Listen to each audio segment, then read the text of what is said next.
Welcome to the Spiritual Capitalist Show. I'm your host, King, and I'm joined by my guest today, Darnell Singleton, videographer, editor. He's been a video producer for many stars, definitely out of St. Louis, my hometown, Yeah. and he's wearing a St. Louis cap. And so, with that being said, Don is definitely, I call him Don, his name is Darnell, but I call him Don. He's a spiritual capitalist, he's a brother who does a lot for the community, has a passion for making sure that he fights injustice when he sees it. He uses his video camera to get the word out there about injustice and definitely gets in and follows his heart, and which is what the tenets of spiritual capitalism is. And just for those who may be new to the show, let me explain spiritual capitalism. Spiritual capitalism is based on a book by Michael E Hendren, which is a philosophy that intimates that spiritual power of love combined with empowerment, liberation, and transformation with capitalism, quantum performance, productivity, and astute financial management. It's about managing the head and leading with the heart by integrating the power and intellect of the mind with the transformational power of love. So, finally, we just want to make sure that we advocate that spiritual capitalism can stop the hate and divisiveness in today's world by adopting this ideology and focus on building more fully human connections. Now, with that being said, Don, welcome to the show. Welcome to the Spiritual Capitalist. Thank you, my brother. So good to be here with you today. Glad to have you. And our topic today that we're going to talk about as we talk about love and how to end divisiveness is talk about Ye, the artist formerly known as Kanye West. And we want to talk about specifically about his impact on the Black community. We're going to definitely talk about the statements he's made and things of that nature, but I want to specifically talk about the impact that he has had on the Black community and actually is currently having as well. Mm. So, with that being said, Don, how about we start? Any initial thoughts you have about Don? I mean about Ye? Well, I think Kanye's come from a long, troubled history of poor communication when it comes to social media. You know, it started with the slavery as a choice conversation that he had at TMZ. And during that conversation, Kanye was expressing, I think, very poorly an idea that Black empowerment was a choice and being in an oppressed condition wasn't a permanent thing. Hmm. But given the opportunity to clarify his poor word choice and his poor way of communicating a very complex topic, especially in the Black community, it's a very sensitive topic, because we look at the slaves and those who came before us with a great deal of reverence and respect. And the fact that they didn't have money and that they were legally prohibited from earning income has nothing to do with the character that they had and the fortitude and the spiritual strength that they used to overcome oppression by the U.S. government. And so you fast forward to 2021, 2022 when this conversation kicked up. I think Kanye lost sight of the fact that he too is Black, and no matter how much money you have, it's still not going to change the fact that you're not white, and Absolutely. you can't pretend that your money makes you white. And I think he got lost in the sauce, and it's sad. It's a sad commentary on a man who had all the advantages, of wealth and prestige and power and influence, and he used it to throw Black people under the bus. You know, Ab- yeah, absolutely. Absolutely. I didn't mean to cut you off, but yeah, mhm. absolutely, brother. To your point, he doesn't recognize that he stands on the shoulders of our ancestors who come before him to put him in a position to not only be the artist that he is, to make the money that he's making, but at the same time, the platform to even say something as ridiculous as slavery was a choice. Right. So I think that, and this is just my guesstimate, I don't know Kanye, don't know Mhm. his line of thinking at all, but I do understand that. But here's the thing that is really interesting about Kanye, why I make this point. Mhm. First of all, Kanye has shown throughout his career that he doesn't believe in this victim mentality. Like, Mhm. that's the problem with a lot of us in our community. We have that victim mentality where we believe that all our problems are external to us because Correct. of racism, because Right. of oppression, because of Mhm. the marginalization and slavery and those the legacy of slavery, what it's done to us. So the victim mentality and our leadership perpetually tells us that we're victims, victim, victim, victim, victim, and so when you hear that constantly and you don't really understand who you are as an individual, understand that instead of looking at slavery from a context of we're victims, but I look at slavery with a context that my people have overcome that horrible enslavement, and then within a few generations we had a president, and that we've been able to achieve at the very highest of heights and created a whole new identity here within America. So Right. for me, I look at it from a pride standpoint, not a victim, and that helps propel me to believe I can achieve anything I want. And I Mm. believe Kanye had some of that thought for him to achieve the things he's done in his life, because he's done things no one else has done. Right. But now what's interesting to me is that now, and it's hard for me to even listen to a billionaire, multi-billionaire by his own words, play the victim role and Yeah. talk about what you can't do and what they're doing to you when you have $1 billion plus. That doesn't make sense. It doesn't Cancel even. culture. Cancel culture. See, you throw a rock and hide your hand. Yeah. So he's saying that he's been canceled, but by the same token, when he was given an opportunity, he canceled slaves.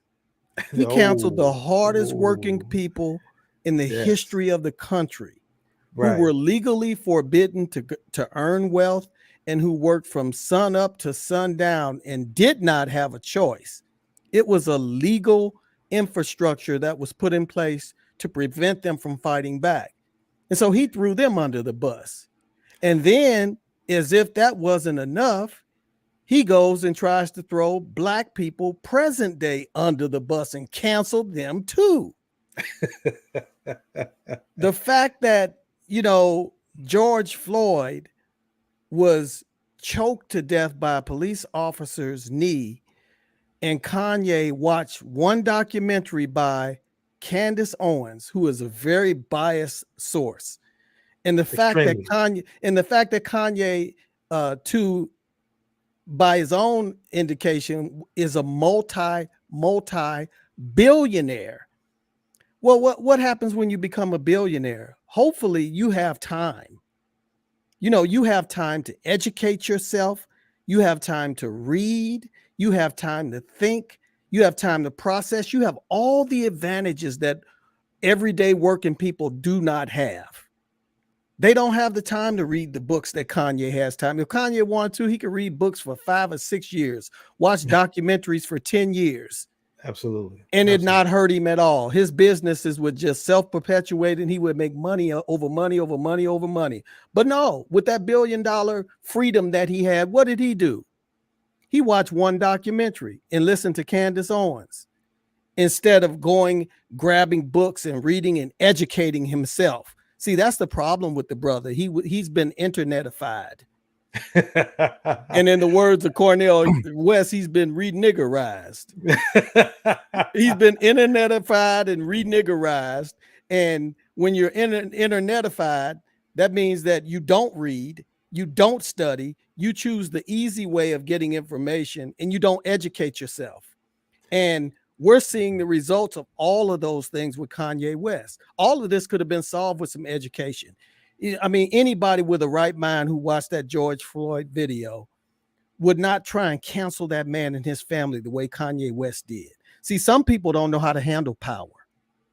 Absolutely. They get a platform and they instantly just start throwing people under the bus. But then when it boomerangs back, when they reap what they sow, they can't handle being canceled. He No. can't handle what he was putting out. He couldn't handle the heat in the kitchen, but he was sure cooking it up. Absolutely. Canceling George Floyd and his family, a man who was just brutally murdered in front of all of us, an 8, 9, 10-minute video. There's no way you can watch that with a human soul and conclude afterwards that man didn't die from asphyxiation from a knee on his neck. You have got to be crazy to watch that, or you don't have a soul. And to your point, what I really think, Kanye's doing, this is my own personal, again, guesstimate, is this. I think he's following Trump's blueprint. Donald Trump came to power because Trump realized that most Americans don't read, and how to control the media is about sound bites. Yep. If you come out and you say something that's really outlandish, Yep. ridiculous, Yep. and divisive, it's going to dominate the news. Yep. And Trump's goal was to get into the point where he stays in the news consciousness on a daily basis. And 2 years prior to him running for being elected president, and even to this day, he still is. He Right. stays on the daily news cycle. He's mentioned because he came out and said, you know, I'm going to build a wall and Mexico's going to pay for it. Now, that's just as outlandish, not as hurtful. Yeah. I guess you could say some Mexicans may be offended by that, but it's not hurtful to the point where it damages anybody's sensibilities as far as pain points. It's just an Right. insult, right? Right. But my point is, it's something that's going to get a sound bite. And it's something that people were able to sit here and build a whole movement around and throw cameras in his face and give him chances that, well, you want to repeal that? Do you really want to counter that? Do you really want to say Mexico's going to pay for it? And Yeah. so I think that's what Kanye did, right? Mm-hmm. Kanye's goal was to just sit here and say something that's so sensationalizing, and he attacked Black people first because he felt that that was low-hanging fruit and that he can do that. I agree. Now, Kanye is an expert. I didn't mean to cut you off, King, but Kanye is an expert at commodifying culture. there you go. So the White Lives Matter t-shirt, Right. you know, he was at Paris Week when he debuted that White Lives Matter t-shirt. With Candace Owens. Yeah, with Candace Owens. And if you saw his clothing line, it looked like something out of Mad Max and the Thunderdome. I was like, there is no earthly way that any human being is going to sport those clothing on a regular basis. I mean, so he had already lost his mind when it came to fashion. But what Kanye realized is that the Black Lives Matter moniker was a very effective way, media wise, to communicate an idea. Mm-hmm. And the fact that Black Lives Matter, the organization, which really was not the driving force behind the movement that we saw in the street. Right. And lots of people get that very confused. The people who don't study, the people who don't read, and the people who don't go to the street do not understand that Black Lives Matter does not represent the ordinary Black people who and white people who went out in the street to protest George Floyd, to protest Michael Brown, to protest, various people who were killed. There was no organization that was responsible for that kind of outpouring, Right. and that type of pain abatement. You know, it was a very deep and sincere thing that was happening, and it was just ordinary people. But what lazy people want to do, because when we were out in the streets in Ferguson, CNN and all the news outlets came and said, who's organizing this? Where's your leader? And the answer that they would consistently get back is, we are. Who's your leader? We are. And it was hundreds and hundreds of people telling them that they were the leader, right, because it was a very organic movement that was happening. And they didn't understand what they were watching. You know, when God starts moving, you can't identify the head from the tail. Mm. And if you get in the way, you're going to get smacked in the mouth and run over by a train. And so they had a problem identifying that. But what Kanye West did was he said, that's a pretty powerful statement that Black Lives Matter is making. Let me flip it and commoditize it and turn this cultural movement into a t-shirt and flip it into White Lives Matter. It's going to be brilliant. I'm going to be a genius. I'm going to sell lots of White Lives Matter t-shirts and appeal to Trump's base. And what Kanye didn't realize is Black people are for real. You don't take us and commodify our time, our passion, our hard work, and, you know, the effort that our ancestors put in unpaid, you know, to build this country, you know, and commodify it with a damn t-shirt. Is he crazy? Is he crazy? He doesn't realize what Black Lives Matter even means. No, to your point, he's listening to Candace Owens, who, as you say, has an agenda. She clearly has an agenda, to push the Republicans' uh, perspective because she gets paid by them. They pay her. That's how she generates her revenue by Right. coming out and saying anything that's anti-democratic and a lot of times out of 10 anti-black normal thought. So she wants to sit here and she built her whole reputation on coming out saying sensational things as well. But I want to go back to what Kanye said about George Floyd. His point he kept trying to bring up several different times as though he was deep with this concept. He thought he was deep. He Right. kept saying, well, the JFK murder had so many different documentaries and so many different angles and so many different conspiracies. Why does George Floyd only get one? Just because he's black, he only gets one? It's like, no, fool. We don't need 25. We clearly saw what happened. It happened on Right. camera right in front of us. Right. We didn't. It wasn't just George Floyd just dropped dead in the middle of the street, and there was a need for trying to figure out what happened to him. He was shot, and we didn't see the angle where the bullet was, and Right. it needs to be further examined. Mm-hmm. Candace Owens did that just to try to prove the point that the blacks who have died at the hands of the police were criminals and did not need to be martyrized. And she wanted to sit here and create that documentary because it sparked the whole world outrage. And she saw that it was an opportunity to give her more in the spotlight, give her more shine, and make money. Because you know that more of the people who are in alignment with that Trump ideology will buy her documentary, then use that, and then she'll make her money. And then Right. Kanye was foolish enough to buy that, as you say, watch one documentary and then use his platform because he thought he actually it's funny. I was watching Shannon Sharp. He made this comment that a lot of times sports athletes read their own headlines. Mm-hmm. That's a mistake you don't want to make as an athlete. You don't want to read your headlines about how great you are, Right. because then you start to believe that, like, oh, I really am great. I really am magnificent. I'm really, Kanye, I really am a genius. I really can do anything I put my mind to. I can do. I can take, Adidas, a company that makes shoes that were no more than $125 at the most. Mm-hmm. I remember they had the forums back when we were in high school. That was the most expensive Adidas that came out. Yep. Because Adidas doesn't cost a lot of money. And he felt that I can come out and use them as my manufacturer, my distributor, and then I can just add my name to it. Some shoes that's really made for senior citizens because they don't have shoelaces. Add that design, and I can now charge $800, $500, $1,000 for my shoes. And Right. because he was able to do that and be successful because he understood how to leverage his brand name, he felt that would be able to duplicate across the lines anything he created. And he learned hard-wise now. So now he wants to play the victim role. Right. Right. Now I want to be the victim and say no one is listening to me. And I've watched him on several interviews. And I just wanted to share this with you because I thought this was interesting. And this is what I felt that makes a great discussion point, is that we all know, the thinkers in the black community know, that black folks are not monolithic. We're not Correct. all thinking the same thing. That's right. Now, even though in the society we get grouped to think that, it creates the atmosphere that we are, as they say, the black vote. Let's go after the black vote as though all black people think one way. Right. Let's throw Herschel Walker in front of voters in Georgia because he was a famous athlete and he can't put a constructive sentence together with adjective, verbs, and nouns.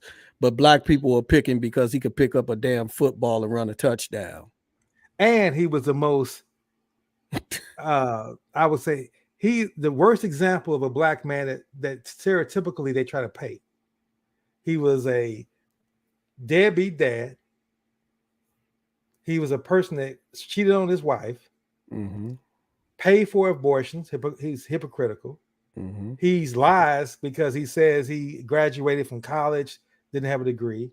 Said he's a top student in his class. That's not true. Said he was actually a policeman or a sheriff, showed a fake badge. So all those things that are not the example that black people will hold up and say, we're proud of this man. Right. He's anti all of that. And they would have put him in office just because he's going to push their agenda. He's going to push the agenda that things like the election was stolen. And it's insulting.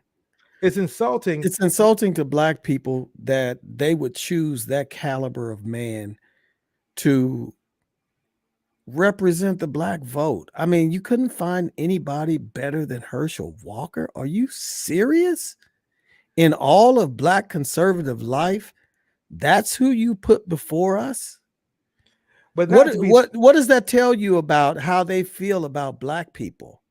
well, you know, it was interesting to that point, and not to get too political with this show down this road, that all the mega candidates all have those kind of issues.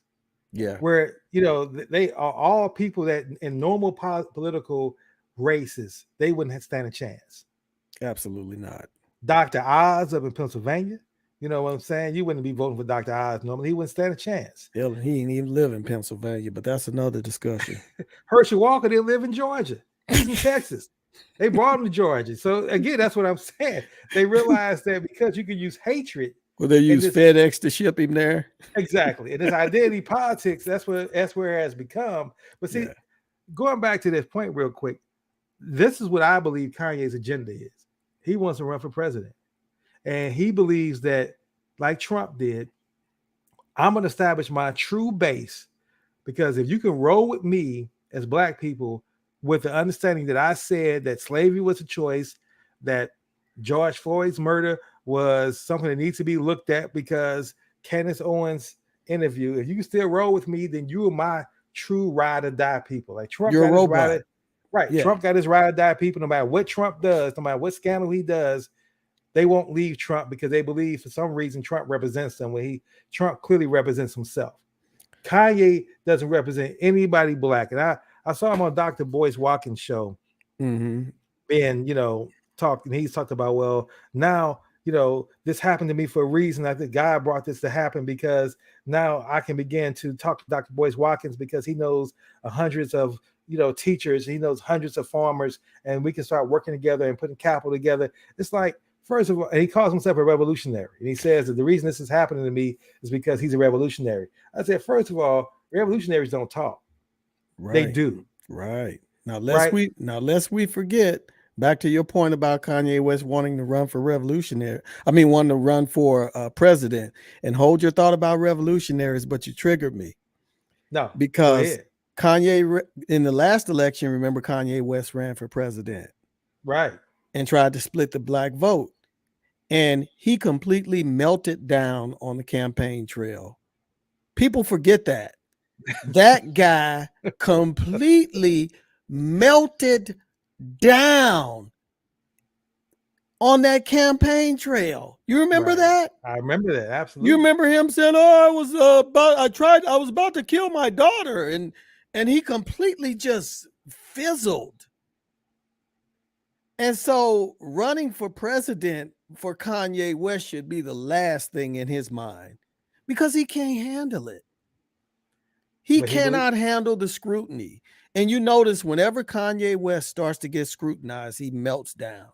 I mean, he wilts like a lily in 150-degree weather. He can't handle it. No. He can scrutinize people and he can talk about you all day, but the moment the spotlight gets turned on him, and he and his attributes, be careful what you ask for. Absolutely. And the reason Donald Trump could run for president is that he doesn't have a soul. He doesn't have to tell, he doesn't ever have to tell the truth and feel bad about it because he lies so much. Right. So he doesn't have to worry about melting down. Kanye West, I think, does have a little bit of a conscience. And so he feels bad for the mistakes that he made. I saw the apology that he made with regard to this whole George Floyd situation. And I do think he has somewhat of a soul left in him. But following Donald Trump, it's all going to be gone before the morning. If he sticks with that same crowd, the little bit of soul that he has left is going to be gone. Well, he's going to stick with that crowd because he thinks that that's the only friends he has now. He's pretty much alienated himself from all the hip hop community, from the ones who are successful. They don't want anything to do with him because they realize that he will taint your brand, and you don't want to get thrown in that bus with Kanye as he's going on that crashing off the cliff of that bus. And then by the same token, what's interesting about his actions is that he thinks that he, by exposing or calling out the entire Jewish community. Now, here's the hypocrisy in Kanye. The only reason Kanye is where he is because the Jewish community helped him get there. Let's just be real about that. The connections that he has that gave him the introduction to Adidas, the connection that he has to help him become a billionaire, those are the same individuals now that he wants to sit and say they're holding him back. That's an excellent point. They helped you get there, fool. What are you talking about? That's right. You didn't get there off your own talent and your own skills. You might inflate your ego to believe that, but it's those connections, those relationships that he had that got him in those doors, in those meetings. Absolutely. And then he has audacity to say, well, because someone's getting, 40% or 70% off my idea. And see, this is where the victim mentality comes into play. And this is where I tell folks, when you are a business person, you clearly understand this, that there is no way in the world that if you are working with someone and you saying, I'm going to put my money up first because you got talent, you can sing, or you can dance, or you can dribble, whatever it is you got that's really talent wise, that but you don't have any money. You're not bringing anything else to the table. I'm going to use my money, my influence, my capital, my connections. I'm going to pay for studio time. I'm going to put you out there. I'm going to put you with brand experts. And you think we're going to split the profit 50-50? Right. That's crazy. You and I both know, and the Black community knows this, we have so much talent in the Black community who never gets discovered. We see somebody, that person can sing. You should be singing. You should be making money. How many people we've seen that play basketball that come out of our communities and be like, yeah, they should have went to the NBA. The only reason they didn't, it wasn't because of lack of talent. It was lack of connections. And the crazy part about this, and I'm going to double back to the beginning of your conversation about the Jewish connection that Kanye espoused. During his rant, Kanye's viewpoint was that Black people are Jews. Right. The same thing that Kyrie Irving was saying. Right. Black people are the original Jewish people. And then on the same hand, they go, I don't know about Kyrie, but Kanye West goes on to say what Jewish people have done to Black people, as if he didn't believe the statement that he just made. I mean, it's just insane. Either you're going to say it and believe it, or don't say it at all. Don't say on one hand that we're Jews and then say, oh, the Jews have taken everything from us. So you've taken everything from yourself. What the hell is he saying? Right. He's confused. He's running circles around himself. He's not even making common sense. And that's why I say, man, the dude needs to go on a sabbatical for a while and stay off of Twitter, because Elon Musk is just as crazy. And see, that's the problem with our country. We chase celebrity. We want to be associated with people with money so bad that we'll accept anything that they say, no matter how insane it is. And we allow them to get away with something that when we were growing up, Chris, we would have never been allowed to get away with, because every day that we went to school, bus number 6 on Hazelwood and Partridge, we would go up to the bus stop, and our peers, my mother didn't have to tell me you need to go to school looking nice. Because when I made it to the bus stop, somebody was going to pull my pants up and see if my 2 socks matched. And if my socks didn't match, if I had on mismatched socks, I was getting rolled all the way to school, all the way from school. And then for an hour after we were done with school, I was getting rolled, and I was being, when I went home that next day before school, you better believe I looked in the mirror and I self-corrected whatever was wrong. And little did we know that that skill that we were building in one another of self-awareness is really extremely valuable in our everyday lives. And part of what I see that's wrong with the internet culture now is that people aren't self-aware. It doesn't take somebody to tell me what I look like, because I look in the mirror every day. I don't need an outsider to tell me what my flaws are. Right. I know Right. myself better than anybody. And part of what's wrong with the discourse on social media today is that people can't handle scrutiny because they don't self-reflect. And they'll get online and say these outrageous things, and they're two questions deep. If you ask them two questions, they couldn't explain past the second question. No, they can't. They And can't. so there's really not any deep understanding of these conversations that we're having. And so when they get online with people who have spent years studying these topics, and they have degrees do mean something. They do matter.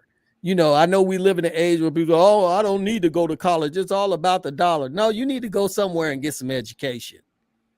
Some people do need to go to college. Some of us and all of us need to study. All of us need to learn how to Hey, learn. to your point, I'm a lifetime student, brother. Lifetime, Absolutely. lifetime student. Absolutely. And I'm watching these situations and picking them apart in my head in 10 seconds.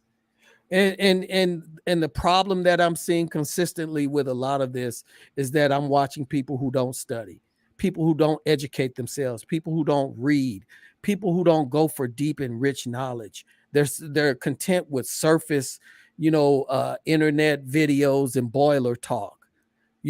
But that's not good enough to preserve our democracy. That's not good enough to preserve our country.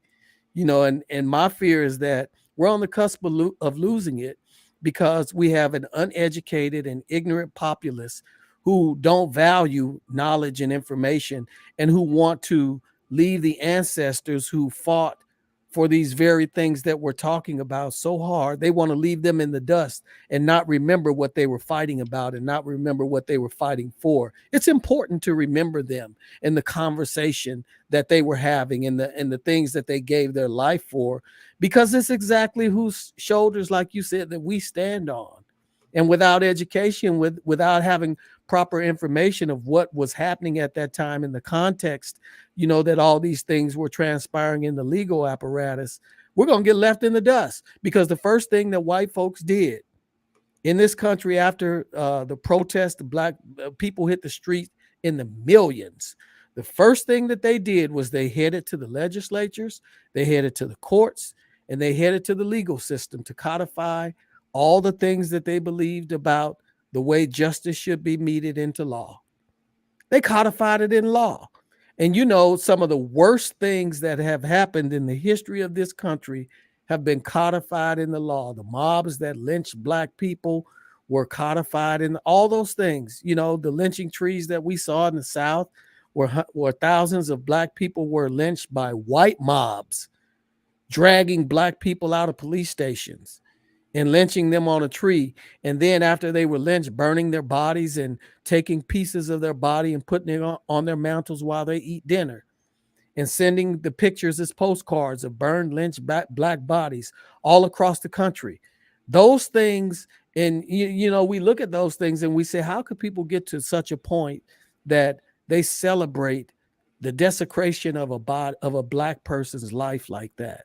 Well, the way you get to a point like that is you codify it in a law, and you pretend that that law is God. And people do all sorts of evil things when they get power, if they don't have character, and if they don't have true intestinal fortitude and true, connection to the Lord. They will do all kinds of crazy things. Talking myself into a frenzy. I'm sorry. I'm still here, brother. My camera here is kind of messing up. But to your point, man, what I want to say is I want to add this, and I want to make this clear. And I think this is where a lot of people in our community have to understand this point. Because, when we sit here and think that when someone who gives you an opportunity, invest in you, and you expect them to understand you enough, your culture, and a business negotiation, and negotiate something that's in your own best interests, that's Mm-hmm. not how business works. You Absolutely have not. to negotiate in your own best interest. But That's right. see, here's one thing that I respect, and it's not only thing, but one thing I do respect about the Jewish community is that what blacks who make these statements about they exploit us don't take into consideration is that the Jewish community was the only community that allowed us to even get into the room with them. Yeah. They opened up doors for us, Yeah. right? Where Mm-hmm. when whites would shut the door and not give us an opportunity, Jewish community was giving us an opportunity, giving black artists opportunities. Yeah, they enter into contracts that was highly favorable for the Jewish producer or the Jewish record distributor. Yes, but that's business. The Right. goal is to learn the game, Yeah. take that L for a few minutes, Yep. and then once you learn the game, learn the system, you Yep. take what you learn and then you go out and you duplicate it yourself. You That's sign a right. 3-year contract, 5-year contract, honor your contract, finish your contract. Now you say, okay, I know the game now. Yeah. One of the best examples of someone who did that was 50 Cent. Mm-hmm. I watched 50 Cent sit here and make back in the early 2000s. He was just filling Netflix up with these low budget movies that never made the big screen, that were just coming out all the time. It was like, what the hell is 50 doing? You Mm-hmm. know, but then you saw after a while, he started making movies with Bruce Willis. And then it was Robert De Niro. And it was like, Right. wow, he's making some movies with some heavyweights. But again, there was no marketing behind it. There was not coming to the big screen. And Mm-hmm. I'm not sure he probably made a lot of money from it. Hmm. But did 50 complain about that? No. He got that skill, got that competence, and then what he did was now leverage that and started producing shows on his own on Power. Right. Right. And Right. then he produced a whole Power series because of the experience and the competence he learned about that game. He didn't say, well, I'm 50 Cent. I'm a successful rapper. I deserve X from these movies, and they cheated me out of my money. He shut his mouth, did his work, and practiced and got that skill. And There you then go. There you and go. And uh, I think with Kanye West, I don't want to pretend that everything about the guy is bad, because I have heard him indicate that America is for sale, and we need to learn how to buy instead of being consumers. And he talked about how the culture is, everybody want to pull up in a foreign, they want to bling, how the latest, the baddest chick. But then if you look at their investment portfolio, they don't own anything of real value, except a depreciating car and some jewelry that depreciates, and those kind of things. I think he's on the right track in terms of the fact that we should be building wealth. That's where our minds need to be. right, They need to be on ownership, and they need to be on having something for the next generation to start out with. And then I also like his um mentality toward his kids. Even though he's been in a lot of dysfunction, I see a consistent concern for his children, which is refreshing when it comes to, black men. Um, that's one of those things that either you are with it or you're not, because you don't get an instant return from investing in children, investing in kids, right. and I'm No, sorry, I'm go ahead. sorry. I didn't mean to cut you off. No, you're absolutely right. There are some good things about Kanye, but I really wanted to make this point that what we have to understand, and I think that this is the problem we make in the black community. At least this is what I hear folks who have platforms. They constantly say this. They're always comparing atrocities to one another. Hmm. Saying that slavery was more than the Holocaust, and the Holocaust, or some people push back and say the Holocaust is worse than slavery. And one of the books that I look at, and a gentleman who's been a huge influence in my life, was a Jewish gentleman by the author by the name of Viktor Frankl, and he wrote the book, The Modern Man's Search for Meaning. And Mm-hmm. that's such a powerful book, because what he says is you can't compare atrocities, you can't compare Hmm. trauma. It is what it is. Mm-hmm. You know, so to hear it's like saying if somebody's wife was murdered by a knife but my wife was murdered, shot, and burned, so should I get more attention? Right. Both things are horrific. Both things Right. should never happen again. Right. And what I'm going with this point is this, is that when you begin to criticize the entire people and you start making statements such as, well, they have a conglomerate and they control all the media, they control all this. See, what folks who make those statements don't take into account, that's the same language that when you study history, as you said, when you read, that was being said right before the Nazi Party and Hitler came into power. So I get why the Jewish community is saying, no, we're not having that. So if we have power, what's the point of having power if we can't stop anybody from saying it? Because what we went through was so horrific, we're not allowing it ever to happen again.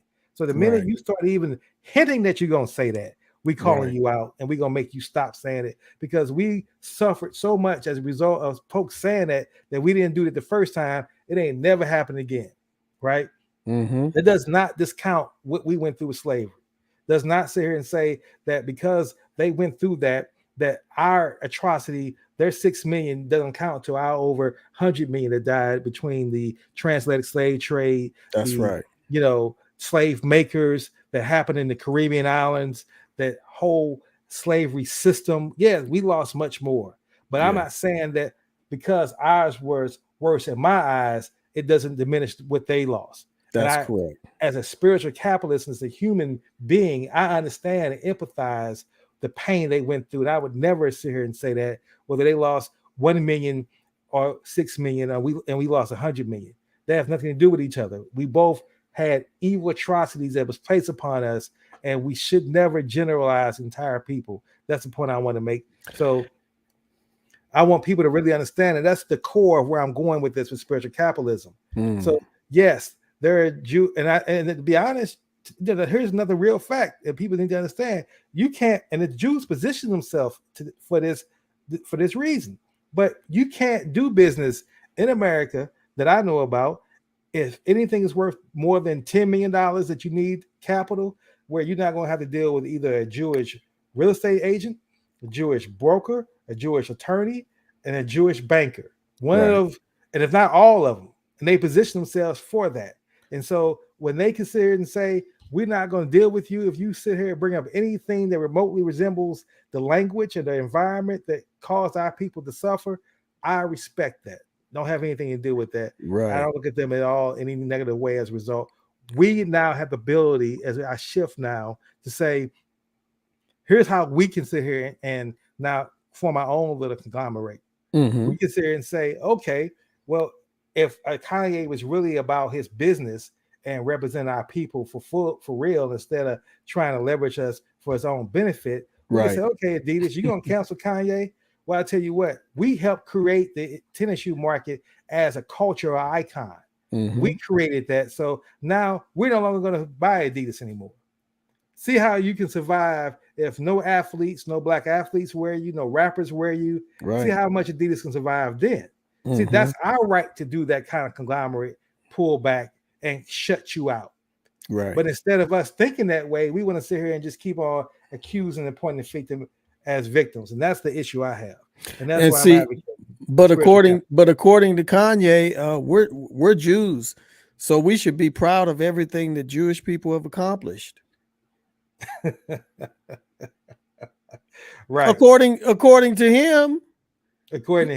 You know what I mean? So it's like I said, he's done a poor job of communicating his ideas. And I think when it comes to Jewish people, what he was referring to is American Jews. He was referring to American Jewish people. That's all he could have been talking about when it comes to the record industry. But, you know, the definition of they're Jewish people all over the world.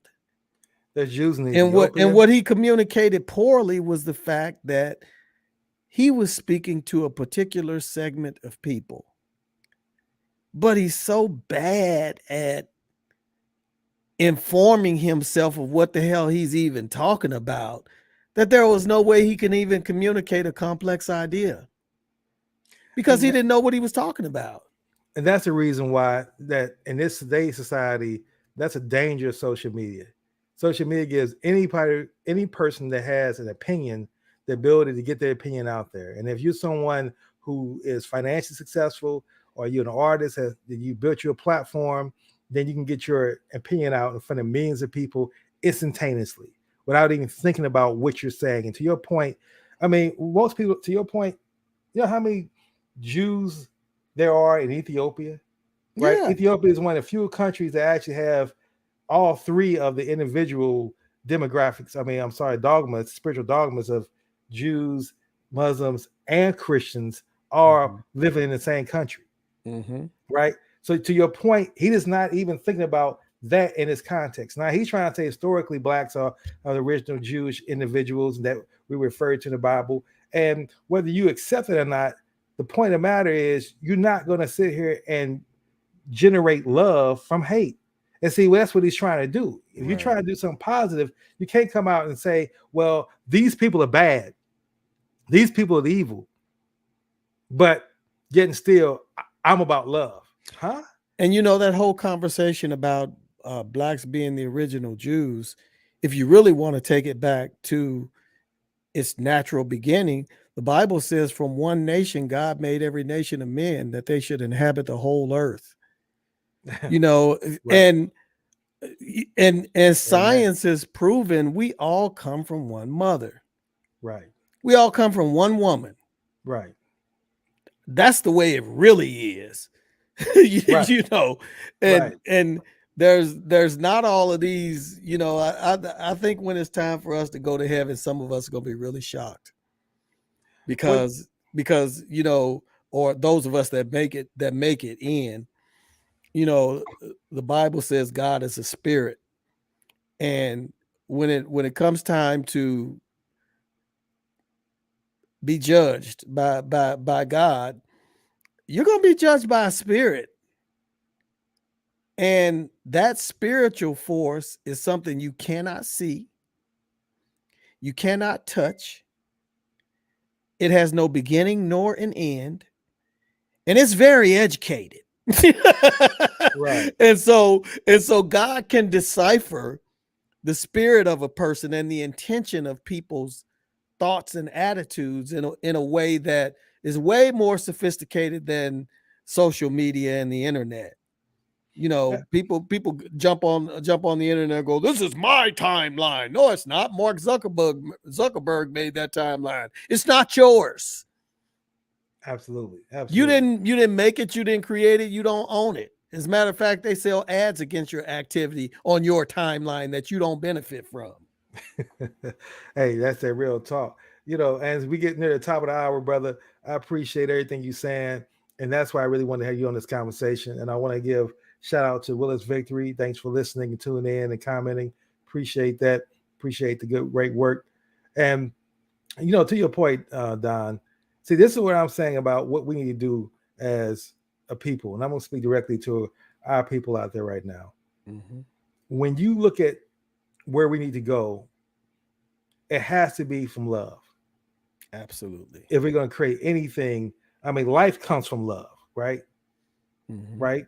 Mhm. So let's get away from looking at divisiveness. Let's get away from this victim mentality. Let's not sit here and talk about any particular community, what they've done to us. We understand the history of where we come from as a people. Mhm. But what I'm saying is, you figure you go back to someone as great as Harriet Tubman, which I think is really a true superhero that was manifested in a real human being. Mhm. She didn't let the fact that they had the most richest slave masters in the country hire the best slave catchers in the land that money could buy. And she made over 368 trips down south and brought slaves back out and was never caught. Right. That is a superhero to me, right? Yes. Absolutely. So that's the black culture I focus on and I identify with and I get pride from. I get pride from Booker T. Washington, who was a slave that walked to Tuskegee and was able to walk to Hamilton, Virginia, and slept under porches until he got educated, and then he created a university, and that Mm, slave that's dope. creating a university. And he had the nerve to say when he was building a university, they had to build a university first, had to build it. Right. Literally from scratch. And they didn't Right. have bricks. And when he said, listen, we ain't got bricks, what we gonna do? We're gonna make our own bricks. Wow. We're not letting that stop us. We're not gonna let the fact that racism that was prominent through the country and white supremacy and white oppression that was prominent in the country stop us. We built a school literally from scratch. Right? Push right through it. Push right through it. Then let that stop us. Then my final point is someone such as George Washington Carver, right? Mm-hmm. George Washington Carver, the brilliant scientist who history, if you only read the history book that's in public school, only compares him to creating a peanut, which he created over 500 different types of ways to use a peanut. But Right. this man was so brilliant. I just want to give people the context here. He was so brilliant that a person that came and met with him once a week at his house, at George Washington Carver's house, was Henry Ford. Mm. The richest, most powerful man in the world would come and meet with this black man for 5 or 6 hour sessions to pick his brain. That's how intelligent the George Washington Carver was. And then Henry Ford comes away with the assembly line. Then he gets all the credit. Wow. See, but Right. that's the spirit of those people are, like you said, our superhero strength, and realizing that life isn't fair was one of my greatest accomplishments.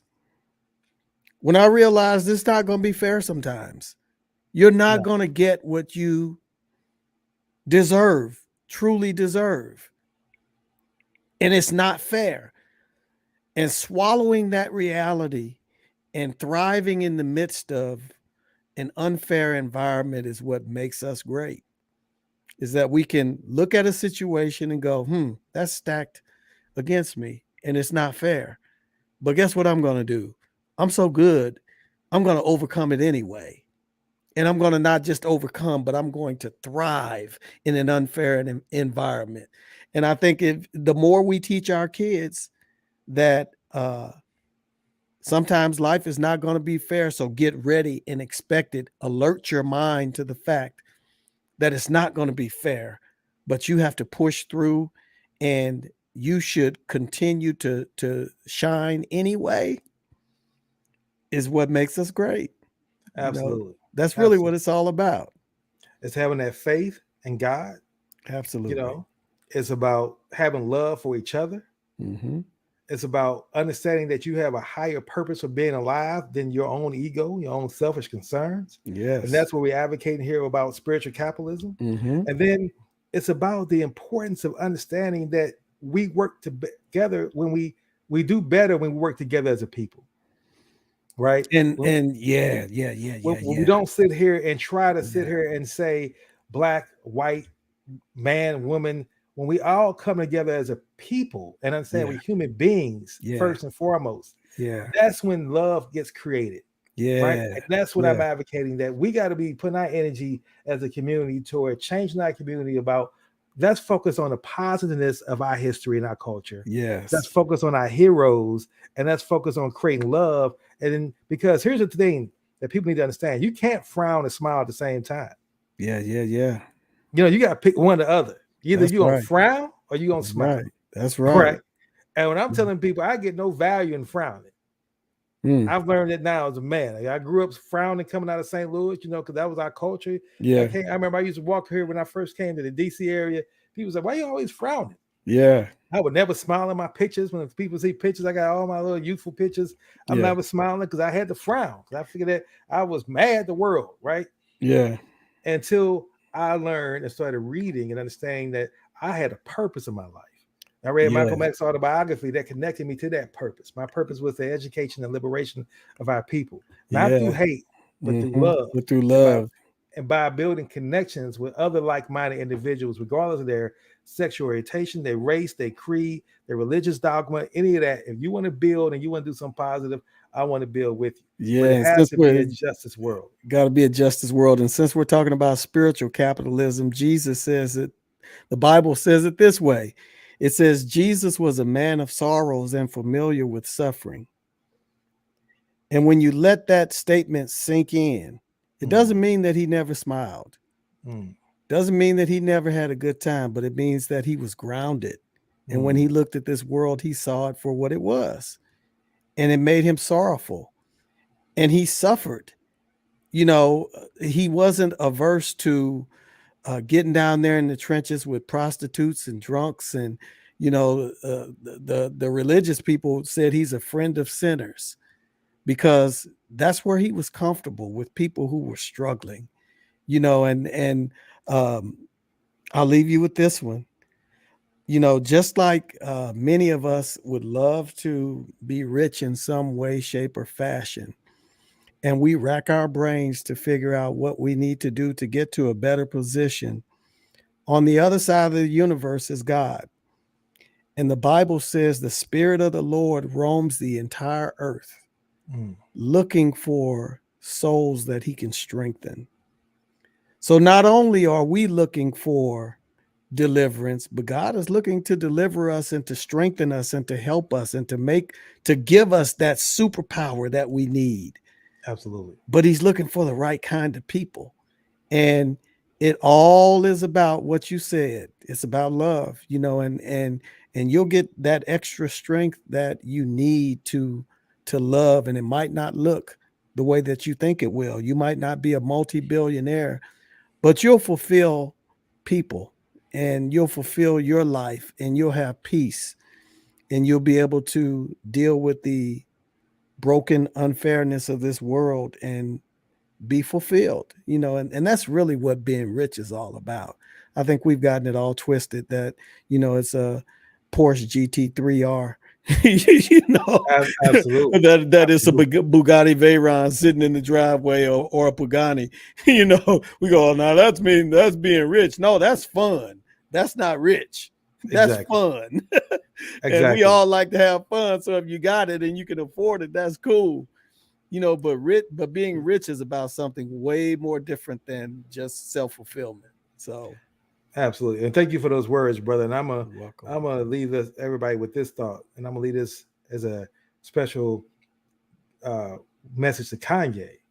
You know, Ye, forgive me, Ye. Yay. I'm Yay. a Is it yay or ye? I think I it's think yay.